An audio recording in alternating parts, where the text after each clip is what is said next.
Hello, everybody. Welcome to Today with Sarah. Today, I'm going to be talking about uh, the Donald Trump life before his presidency. I think that may help us understand him a little bit. I don't know if it'll help me like him anymore, but you know what? I'm always willing to give it a chance. Uh, and for others out there, maybe to help you too. So let's see here. I'm going to read this little bit of stuff about him and just go through it a little bit. Well, he was actually born June the 14th of 1946. He was the fourth of 5 children.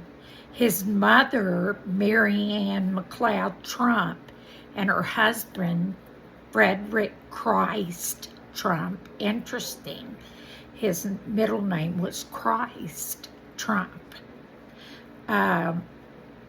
He was born in Scotland and immigrated to the United States in 1930. That was the mother. His father was born in New York City, the son of German immigrants. Donald Trump's childhood, the family lived in an upscale community of the Queensboroughs of New York City, known as the Jamaica Estates in the Queensboroughs, but it was called Jamaica Estates. Fred Trump, his father, owned and operated a real estate company, and it was called Elizabeth Trump and Son, named after Fred Trump's mother and himself. And it developed properties for middle-class white families in Queens, Brooklyn, and Staten Island. When they were old enough, the 3 Trump sons, Fred Jr., Donald, and Robert, worked for the company in construction sites and offices. The Trump daughters, Elizabeth and Mary Ann, did not want to work for the family business, so they didn't work there. Donald and Robert Trump eventually became involved in it as adults. Their brother Fred, he became an airline pilot, and he died of alcoholism in 1981. Donald Trump cites that as his reasoning, his brother's untimely, ultimately fatal battle with addiction as the reason that he doesn't drink. Robert died in 2020, and Mary Ann died in 2023. As a child, Trump displayed behavioral difficulties. He was a pretty rough fellow, his father said. And in an effort to instill a sense of discipline, his parents enrolled him when he was 13 in the New York Military Academy, north of New York City. Trump reported that he enjoyed the drills and the lifestyle, but the academy marked the extent of his involvement with the military.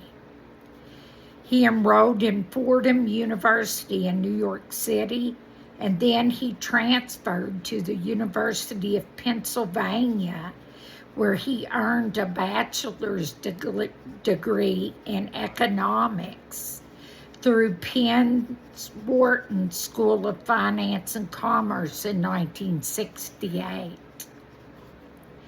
And during the Vietnam War in the 60s, Trump was in his early 20s, and he used college and medical deferments, which bone spurs was how he got out of the military. being drafted in the armed forces. So interesting. That's how he got out of going to Vietnam. Trump began his business career while others enrolled in college. He invested in Philadelphia real estate.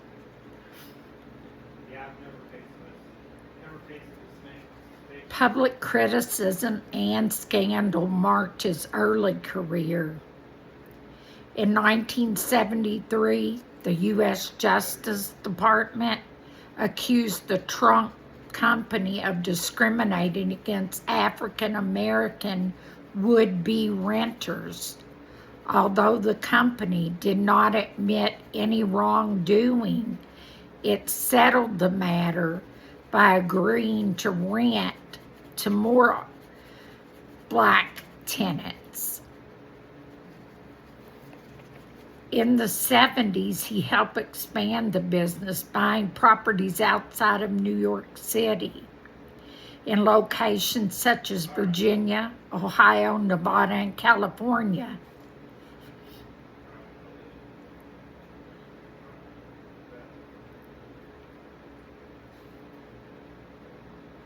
At the same time, he expressed an interest in expanding the company's real estate closer to home, moving from New York's outer boroughs into Manhattan, a more affluent and high society area.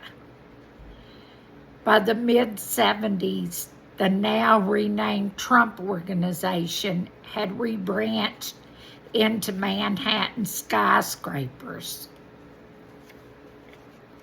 Trump's first big move in 1976 was to develop the Grand Hyatt Hotel. Although Trump's organization didn't have enough money to purchase the hotel, Trump used his personal relationship with the Hyatt hotel chain and his father's political clout. Fred Trump was a prominent member of Brooklyn's Democratic Party. Funny, Democratic Party. To negotiate an unusual arrangement with the government of New York City, Trump received a 40-year tax abatement, or a reprieve, on paying property taxes on the hotel. It was originally worth $4 million per year. The abatement totaled approximately $400 million over 40 years due to inflation. He then used the promise of those savings to persuade the Commodore to sell to him and Hyatt to partner with him.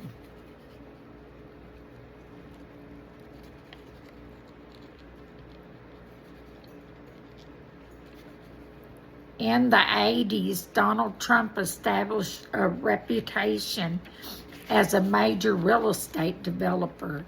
He built the 36-story cooperative apartment complex called Trump Plaza, as well as Trump Tower on Fifth Avenue, which housed luxury stores and Trump's own multi-floor residence and company headquarters. He also expanded into casino businesses in Atlantic City and New Jersey.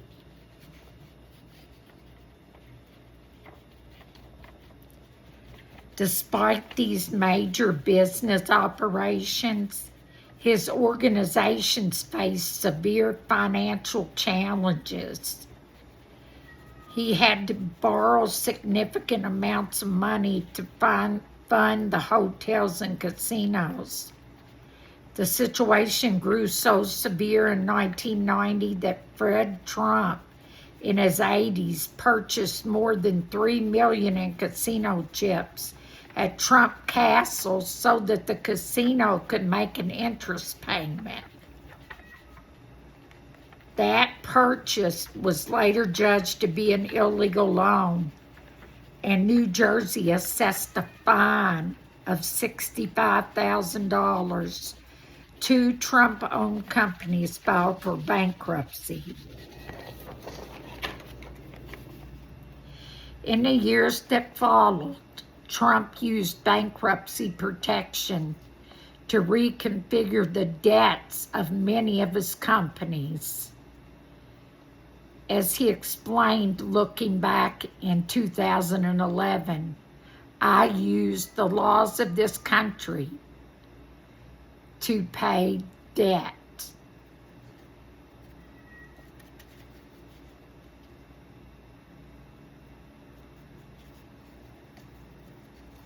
During his tumultuous business career, Donald Trump retained the public appearance of high-flying success. As his real estate and gambling businesses failed, he succeeded in protecting his brand and shifting into licensing businesses in the U.S. and abroad. In 2004, the New York Times noted, his name has become such a byword for success that even the most humiliating reverses barely dent his reputation. The rules that govern others just don't apply to Trump. Trump published a number of how-to and business advice books, including the widely read Trump, The Art of the Deal, that was released in 1987.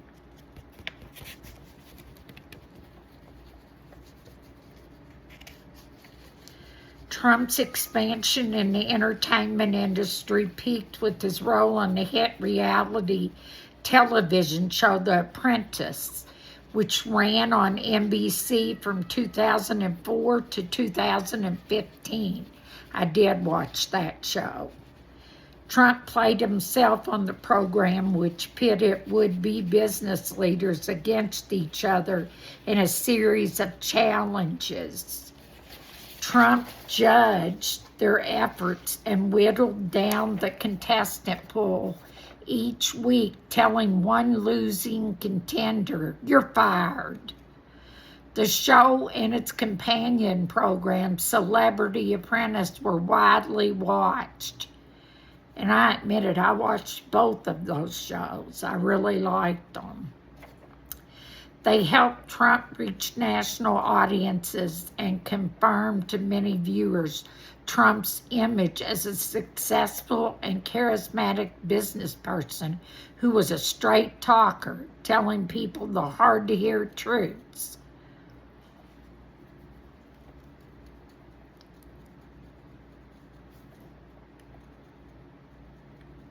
By the time Trump was first elected president in November 2016, the Trump Organization owned a vast number of companies, products, and licensing agreements.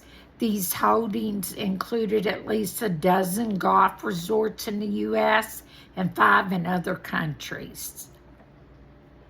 As a candidate, Trump boasted about his high levels of debt and his ability to reduce or eliminate his income tax liability, despite his very high personal net worth. The exact level of his wealth has been and continues to be debated. Avoiding taxes, he said during a debate with Hillary Clinton, makes me smart.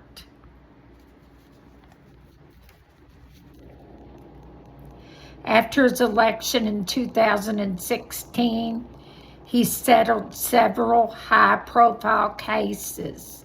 3 involved allegations of consumer fraud by the then-defunct Trump University, a for-profit company launched in 2005 that offered classes in real estate and promised to teach the secrets of Trump's personal success. Trump paid $25 million to settle those suits, without acknowledging any wrongdoing. Well, you know he's not going to acknowledge any wrongdoing. So that's a little bit about Trump. Actually, quite a bit about Trump. It really hasn't changed my view of Trump, and it's really actually made me think less of Trump. I don't know if it's made you think less of Trump or not, but it sure has made me think less of Trump. For one, him bragging that he doesn't have to pay taxes, and then he basically rips people off that go to his college. That I don't agree with.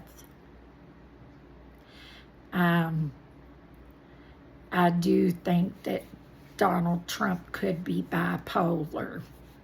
I mean, one day he's doing all of these tariffs, and then the next day he comes in and says, hey, I think I'm going to give everybody a break, except for China. I'm going to give everybody a break today, and I'm not going to charge them the tariffs. I think I'm going to give them a break.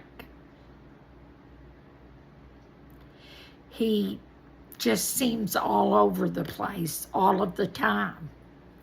I do think he seems bipolar on a lot of the things that he does. You know, what do you think? I'd like to know what you think.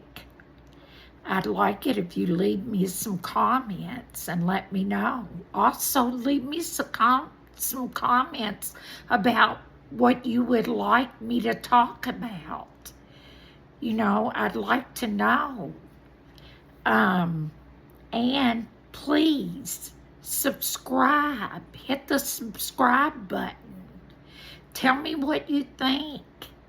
And tell me what you want to hear more about or what you want to hear about. I really want to know. I want your opinion. And please hit the subscribe button, hit the like button. Leave your opinion. It matters to me. It matters a lot.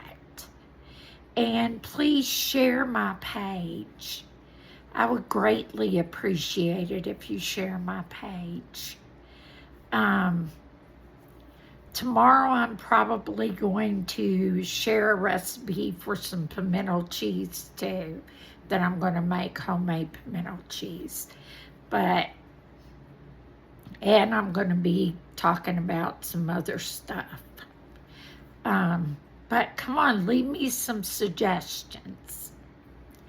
But that's it for today with Sarah. Thank you for watching, and I hope to see you back here tomorrow.